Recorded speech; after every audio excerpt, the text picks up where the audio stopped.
You're listening to a Soul One podcast.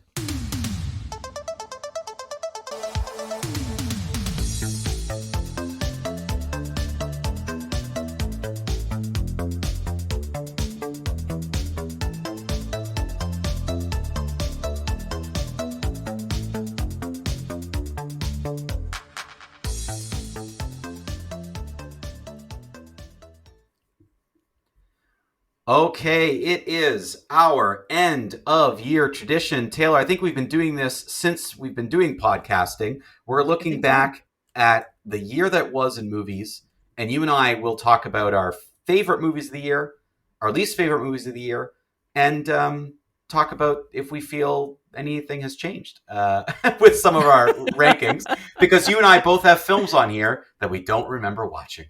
Correct. Which tells you something, and it's not great. Yeah. I think this is the year. I'm sure every year there's like one movie where either I watched at the beginning of the year or it just didn't leave much of an impression and I don't remember it. This was the year, Mike, the first year where I looked at the list that you provided and I thought, wow, that can't be right. What is this? Yeah. And one of the things we will do, I mean, it's a brand new year as people are listening to this, so we don't want to linger too much on the past. But what we will do is we'll talk about our see-its for sure, and maybe we'll structure things. And here's our top 5 movies of the year, and the 5 movies we thought were the worst of the year. And then we'll mention the others in between. Anything you want to point out, we can. But I think it'll be interesting to just see, can we, with confidence, name 5 that we thought, yeah, I really like these. 5, I really hated these. I think this was not a solid year for movies. At least I didn't have a lot of skip-its, I will say that. But I had a lot in the middle. A lot of airplane-its this year. A lot of stream-its. A lot of movies that I feel like I had a lot of problems with. I wonder, and it would be interesting to look at the stats, which we're not going to do because we do not have those stats readily available. I have, Mike, 6 skip-its this year. Do you think that's the most skip-its I've had? It's got to be up there. It seems high. It does seem high. I was really shocked that I only had 2, but then I saw I had 6 airplane-its, so that kind of makes sense. You only have 1 in airplane-it. So between the two of us, like the 2 lowest rankings, you have 7 movies, I have 8 movies. That does seem high. And I will say that I'm looking at the stream it list, and there's quite a few that, again, I have no recollection of. I looked at one movie title for several minutes, and now it's dawning on me. So I'm gonna have to move a lot of my stream it's to the airplane it, I think. Really? Yeah. You feel that they just didn't when you're looking at it, you're like, they just don't make sense as stream-its? Deep Cover, Mike? What was that? I don't know. You're saw cordially invited? That was the one with Will Ferrell and Renee, that was a cute one. That was a cute lawyer. That was a cute one. Reese Witherspoon, yeah. That was cute. Okay, that I remember. Deep Cover? I have no idea what that movie is. Cover. I have a movie here in what is it? Airplane It? Back in Action. I don't even know what that is. The second Airplane It movie. Wait, say the name again. Back in Action. Is that the second airplane movie, or no. Because they released an airplane movie this year with Pamela Anderson. That's not that one. Oh, that's the Naked Gun you're thinking. Oh, sorry. So that's not a Naked Gun movie that you watched. No, I just looked it up. It stars Jamie Foxx and Cameron Diaz. Former CIA spies Emily and Matt are pulled back into espionage after their secret identities are exposed. Okay, I do vaguely remember you reviewing that. Did we have amnesia this year? I know that we took a hiatus in the summertime. We took a month off in the summer. Yeah, but it's not like, I don't think we missed that many movies. So it's like, no. I'm looking at the mic. Brutal. I hope people don't think we don't like movies. I know it sounds like this is a podcast by people who hate movies. We love movies. That's why this is so painful. And that's why we're going to start with the negative. So we can Okay. end with the positive Okay. for this, and we'll spend more time on the positive movies. So we'll start with our negatives. So Taylor, what my goal is here, and it doesn't have to be in order, but I want each of us to say these are our worst 5 movies of the year. Okay. Movies that we really didn't like, we just felt didn't work. I thought it would be fun to remind you of yours from Right. last year before we transition into this year. Now, Okay. Taylor, can you name one of the 5 movies last year that you thought were the worst? No, I can't. I couldn't Okay. list a single one. All right, here we go. I'll run through them for you. Okay.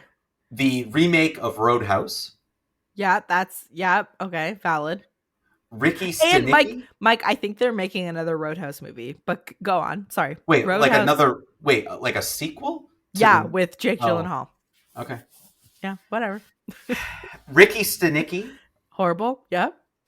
Love Lies Bleeding, Oh, with the wrestling, the bodybuilding movie. Yeah, did not like that one. the remake of The Crow, Horrible movie. Yeah. and Hold Your Breath. Don't remember that one. Hold your breath. Must Yeah. have been a horror movie. So those were your 5 last year that you Okay. said worst movies, can't do this, got to get rid of them. So, what are your 5, would you say, from 2025? Because you actually have 6 skip-its here. Yeah. So one of those skip-its wouldn't make it into a top 5, which I'm very interested to hear what you would say about that. Well, I just quickly Googled Mike because I do not remember this movie. F, Marry, Kill. I had that in Skip It. It's actually a 2024 movie. I must have Oh, watched it at the beginning of. or Oh, maybe it's one of those movies. It's here. It's listed as 2025 on Wikipedia, but yeah. 2024. So, anyways, it's one of those like borderline movies. Okay, Okay. so I'll say all 6 because there's only 6. Okay. And then I'll do my top 5. Then you'll do top 5. Okay. F, Marry, Kill, and I only now have vague memory of this movie.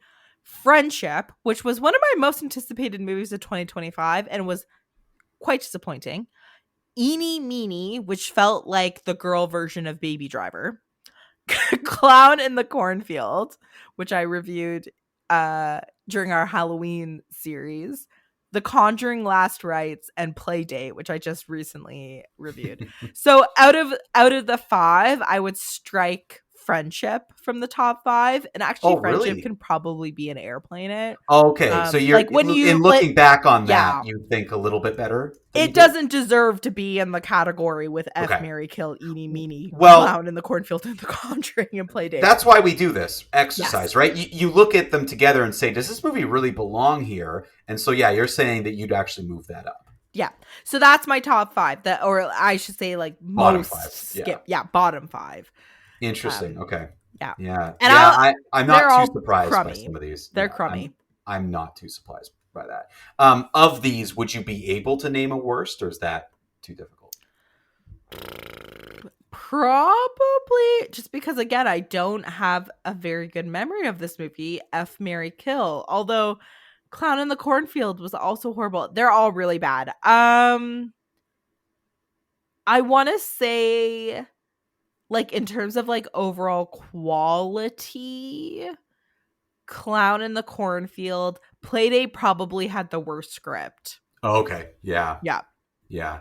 Yeah. I remember. Yeah, I remember you not liking that one very much. Yeah. So that's Yeah. not too Very surprising. definitely Playdate, definitely the worst script. But then Conjuring, worst direction. Oh, really? You would say The Conjuring in the worst direction, huh? Yeah. Yeah, because it just did the stupidest things. Yeah. Especially like you're handed a franchise on a silver platter. All you have to do is try to replicate those movies. You know what I mean? Like, you don't need to. I understand, like, oh, we need to innovate. We need to innovate.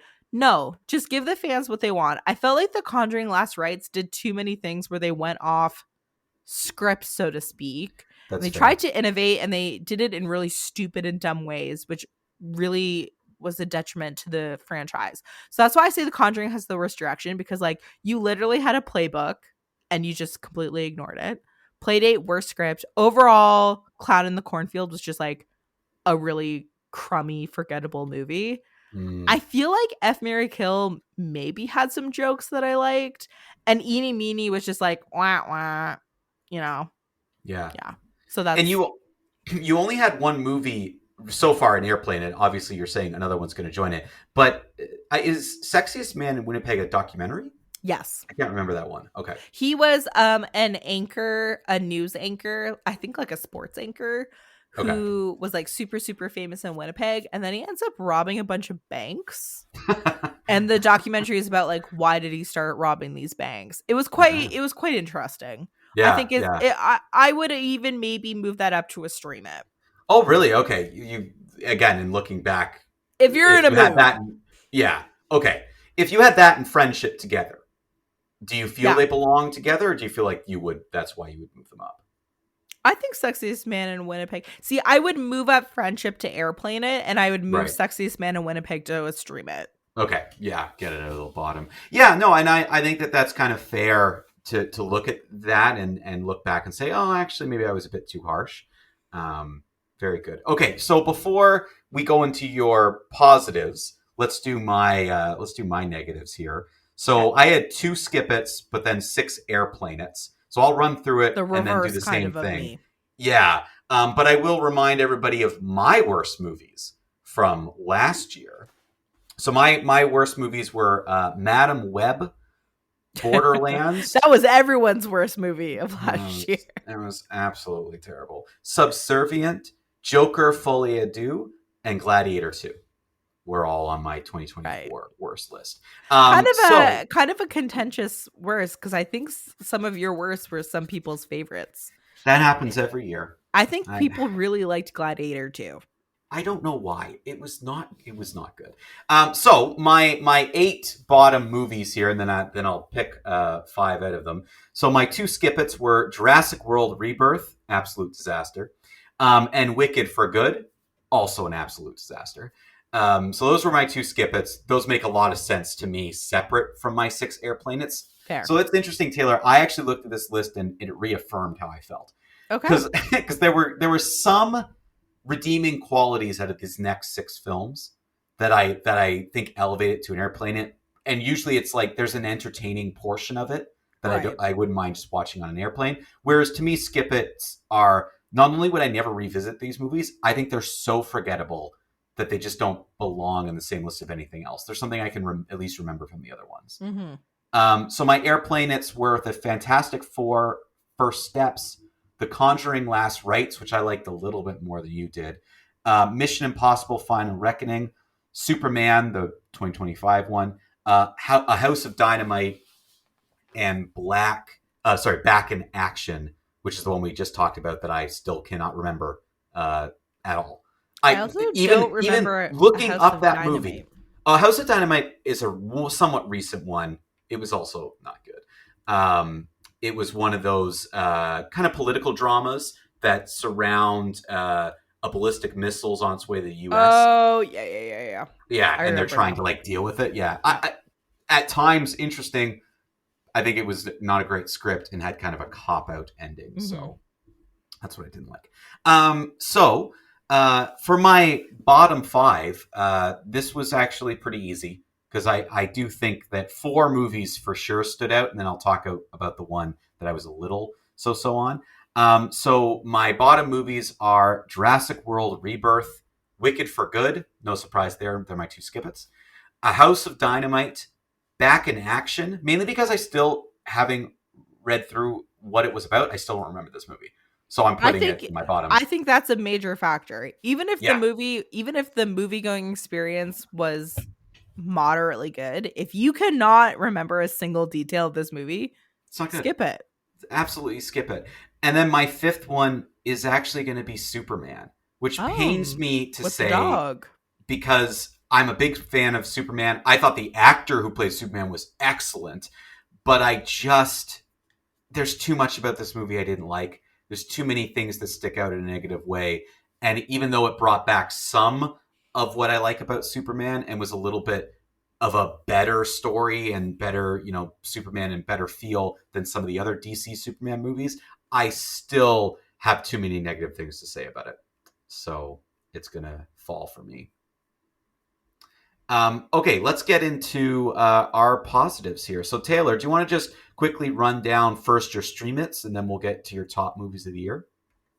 Sure. My streammates were You're Cordially Invited, which I keep forgetting what that movie is, but then I just remember you saying that Will Ferrell's in it, so that's helping me. It does take place on an island. I remember that. Okay.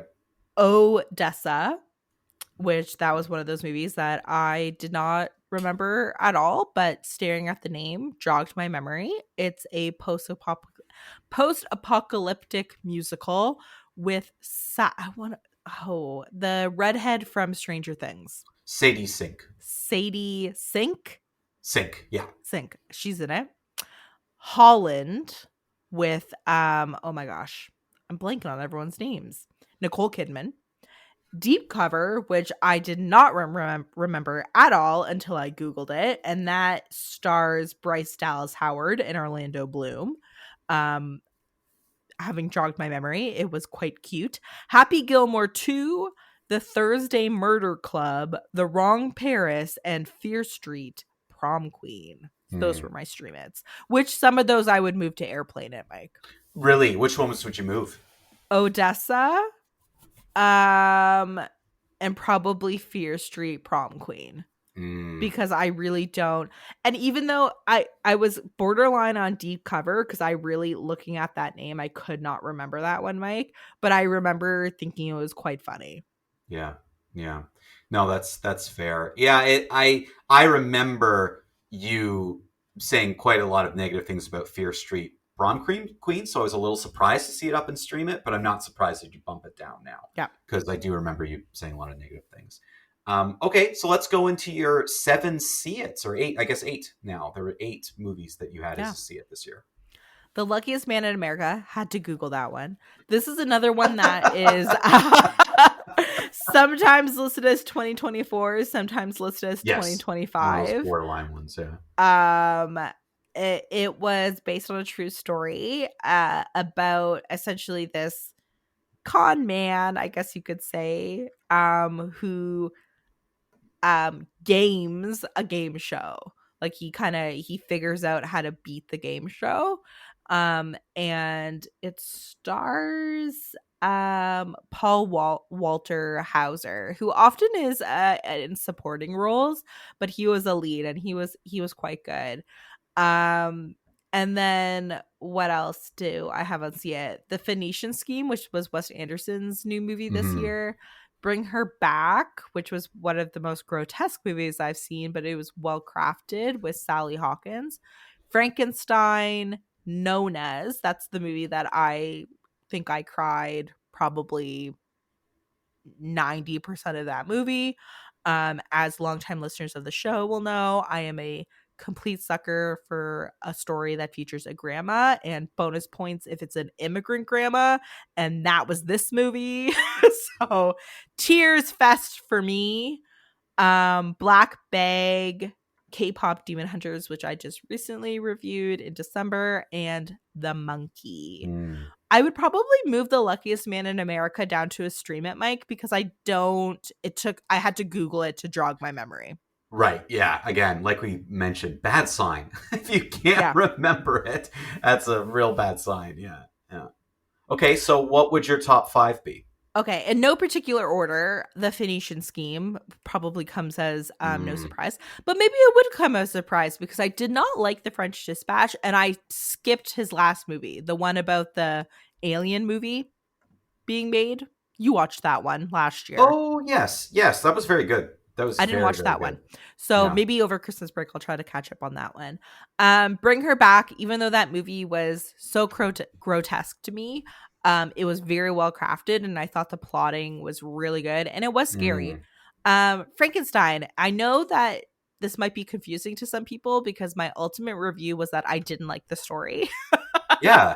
But you But did like the film and the filmmaking yeah, and everything that the went into it. movie itself was Yeah. very good, very well like amazing production design, good screenwriting, good directing. I just didn't like how the creature was treated. So that's, which maybe, Mike, that goes to show that also in retrospect is a testament to this to the writing and to the acting that I felt so protective of Jacob Elordi's character that I was like, no, be nice to him. So Yeah, and I think it's fair though to like an overall movie, but have problems with the story or problems with the yeah, script or problems with like whatever you had problems with, but still to be like it was well put together. I yeah. like the directions, the acting was good. Like that can put a movie over the top. So I'm not surprised actually that it's in your top five And it's because you had a being, lot of positive things to say about this movie. yeah, and it's got an award buzz. I'd be, Mm-hmm. I'm this episode is coming out before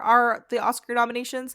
But after the Golden Globes, I would not be Mm-hmm. surprised to see this in many categories for the Oscars. Yeah. Black Bag is also on my list, which is a little movie that it was Kate Blanchett and oh my gosh, he's a German British actor. Oh, Michael Fassbender. Yeah, who like Michael Fassbender kind of disappeared for a little while, at least from the movies that I've been watching. I think he's quite talented and he's a lot of fun to watch. This movie felt to me like how movies used to be made about, Mm, tighter, smaller budgets, a lot of action. You would see this, this would have been like at the time where you go to the movies probably once a month and you're like, what's playing? And you would go see Black Bag right. and it would be the movie that everyone talked about at the water cooler. And then like the next month, a different movie would come out. So to me, it felt like an ode to smaller movies that we used to have a lot more of. And it was, even though it didn't, I would say now looking back retrospectively, if that's the right word, I don't remember as many details. Now I do remember really enjoying the experience, and again, the fact that it feels like a movie we don't make anymore, to me it's well worth the watch. And then K-pop Demon Hunters also on my list, which I reviewed quite recently. I thought it was a lot of fun, a good way to round out the year. Did I mention that The Monkey was also on my top list, Mike, or You it was did. You not did in my top mention it, five, but not in your top five. but Yeah. not in my top five. But I Yeah. thought it got kind of sloppy near the end. I've talked about this before. I feel like more so in 2024 and 2025, movies increasingly aren't sticking the ending for me. And I'll acknowledge it is difficult to write an ending. I get Right. it. But Right. also, it's your job to write endings, Yes. movie writers. I agree. So I can only give you so much leeway. So, Yeah. anyways, those are my top five: The Phoenician Scheme, Bring Her Back, Frankenstein, Black Bag, and K-pop Demon Hunters. And to kind of remind you what your favorite top fives were from last year, Oh, yes, which please. I have here as well. Lisa Frankenstein Oh, uh, good movie. Very was underrated. was on your top five. And Mike, Nosferatu. can I say Lisa Frankenstein? I like that one more than Frankenstein. Really? Yeah, Oh, controversial. that's Controversial. yeah. Geez, you're bringing the heat. Nosferatu, not surprising. Nosferatu. Amazing Long movie. Legs. Yeah. Long Legs, which is another Yep. one you spoke about quite a bit. The Substance Yep. and The Apprentice. Oh yeah, The Apprentice also I feel like was snubbed a lot. Interestingly, Oswald Perkins, who directed and wrote Longlegs, also directed and wrote The Monkey. Hmm. He came out with another movie this fall. I have not seen it, and I forget the name of it. I don't think it was getting as nearly as much buzz as The Monkey and Longlegs, but 2024 was a better movie, a better year, I would say. Like comparing that top list to this top list, I would say I like the 2024 movies more, if that makes sense. Can you just run down for me one more time your top five here? Because there's one movie that I think you just said wasn't in your top five for this year, and I'm gonna question you on it if so. So can The you just run them Phoenician down? Scheme, Yeah, Bring Her Back, yeah. Frankenstein, Black Bag, and Mhm. K-pop Demon Hunters. I'm okay. So I am surprised that Nona's didn't make it. I know It you would just have, talked about Nona's and why it was so yeah. good, but I'm just surprised that one didn't end up It would have been sneaking on in. my list if I didn't watch K-pop Demon Hunters. Okay, Like I so it like was there, but yeah.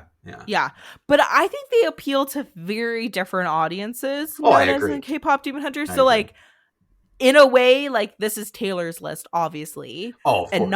not like best movies of the year, if that makes It's your, sense. yeah, it's It's 100% your my list. Yeah, favorites. yeah. So K-pop Demon Hunters and Nonas can kind of alternate depending Hmm. on Hmm. what your taste in movies are, if that Yeah, makes I sense. thought I heard that, but I want to make sure. I'm like, maybe I No, you misheard heard and wrong. Notice was on there, and like, okay, we're good. Okay, so I'll get into my top five from this year, which also was interesting. I feel like I had five movies from last year that really stuck out to me, but this year I had a little bit of a harder time. My see it's to me, Taylor. I wouldn't move around a lot, but I have some soft see-its on my list. Like I Fair. have some movies where I'm like, I I don't think really for me, know. The Monkey is a soft see it. Yeah, And I yeah, did move The Luckiest Man in America yeah, into stream it.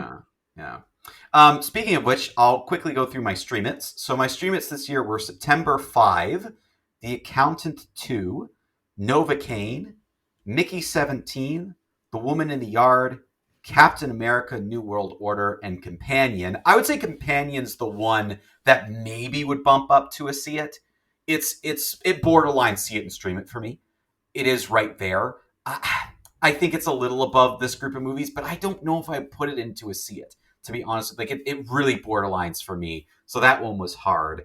But my see it's this year were Weapons, Sinners, We Live in a Time, Presence, Alien Earth, which was a TV show, which I said watch it, Last Breath, and Thunderbolts. So those are my see its. I do think some good movies, but Thunderbolts, Last Breath, they're kind of soft see its for me. And Last Alien breath. Earth, kind of a more watch it TV show. Last Breath is the one where it's based on a true story, where sort of it has to do with The oil pipeline? pipe, the pipelines, and someone's stuck down Right. there and they're trying to mount a rescue. Woody Harrelson's in it. Woody Harrelson, Simu Liu, good cast, well, great performance by Woody Harrelson. But again, I kind of remember it being a soft see it. I did pick a top five. One of my soft see its had to get in there though, which is what it Mm. makes it kind of a top four plus one.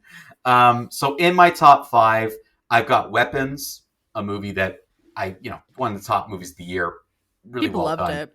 Yeah, well put together, excellent movie.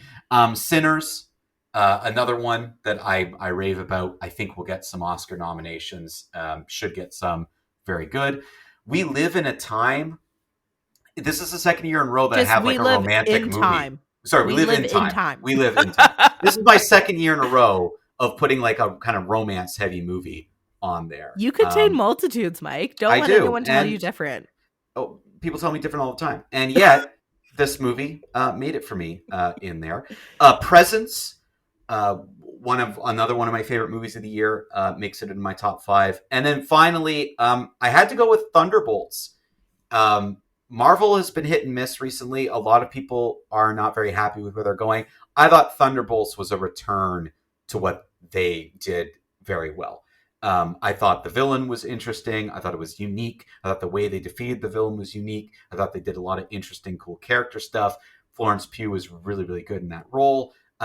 So yeah, I'm going to say Thunderbolts makes it on there. That's two Florence Pugh movies on She's my great. top. Just to remind people, my top five from last year was The Substance, Mm-hmm. Challengers, Mm-hmm. Deadpool and Wolverine, Turtles All the Way Down, and Anyone But You.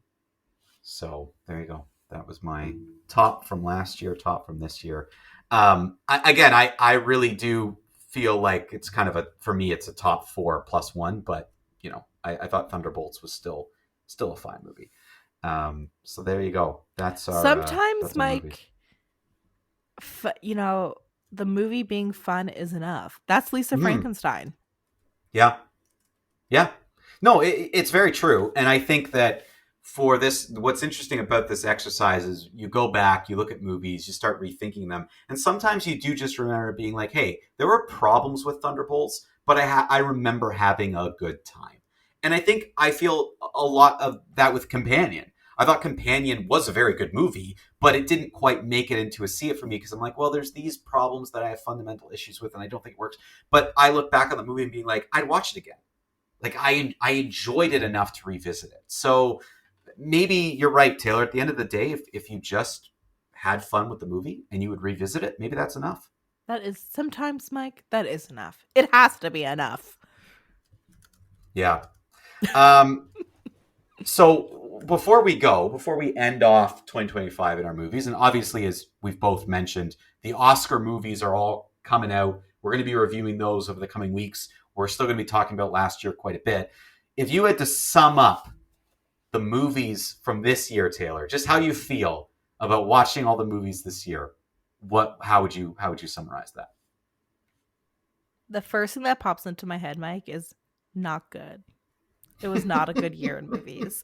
It's like, it's to the point where, we took that break in the summertime, and it's like, that's nice. That was nice to take a break from movies. Which That's normally I don't think we feel that way. Like normally No. I think we feel like we can't wait to talk about movies. Whereas I agree with you. Like to me, this just fell flat. There just wasn't enough to talk about this year. The movies were either, this is good and we like it, and there's not much to say when you like it, or this movie is not even worth talking about, which I hated seeing. I feel like this year definitely lacked buzzy movies. Like this was a year where there weren't a ton of movies that I was dying to see. And there's already movies that I'm really looking forward to that are coming out at the beginning of 2026. Yes. So there's a new Dracula movie, which has been released in European markets already. It might just be called Dracula, but it also might be called like Dracula, a Love Story. And that is technically a 2025 movie, but it's called Dracula, a Love Tale. Super excited to see that one. Not coming out yet. And so there's a couple other ones. Off the top of my head, I can't think of them. Oh, the new the Wolfman movie. Yeah. Again, that's going to be a 2026 movie. So I feel like there hasn't really been, aside from the Wes Anderson movie, aside from Friendship, this year there weren't like the big movies where I'm like, oh, I can't wait to see that. I totally agree. The big movies for me are the ones that surprised me. Weapons, Sinners, things that it wasn't movies. It wasn't anticipating. So yeah, I agree with you. I think this was not a great year overall, but I'm already looking forward to 2026 because just like you said, I can list movies that I am really, really interested. Oh, Wuthering Heights. I can't wait to see that one coming out in February. Okay. So, I don't know. It'll be I think 2026 will hopefully be a better year than 2025. I thought with 2024, I'm like, yeah, we're returning to movies. And then this year was, so we'll see. Like I said, we're huge movie fans, Mike. We don't like bashing movies. We're dying to see good ones. So I'm going to remain optimistic for 2026, but I'm not sad to put 2025 behind us. Yeah. Before we sign off, Mike, do you want to remind our fans in this new year that they can write into us? That's right. Yeah, you can. There's a nice, easy way to do it. Most of our fans have been using the website pretty easily. You can write in your fan questions. Just go to soul1arts.ca. That's SOLONEARTS.ca. Go to the podcast tab. There's a simple form you can fill out for our show. Send in your fan questions. We would love to hear from you. They're really our favorite part of the show. So now that we're into a new year, start seeing those Oscar movies with us. Get ready for our Oscars pool. We had a lot of great entries last year, so get excited for that. Go see some movies. Thank you for listening to You Had Me at Skip It, a Soul One Arts Inc. podcast. This podcast is produced by Mike Shepard and Austin Spinner Summer. It is a project of Soul One Arts Inc. To learn more about Soul One and all the great work that Soul One is doing in the arts community, especially in film, theater, and other performing arts, visit soul1arts.ca. You can contribute to this podcast by visiting soul1arts.ca and going to the podcast tab. You'll find all the information on You Had Me at Skip It and how you can get your questions read on air each week. Thank you again for listening.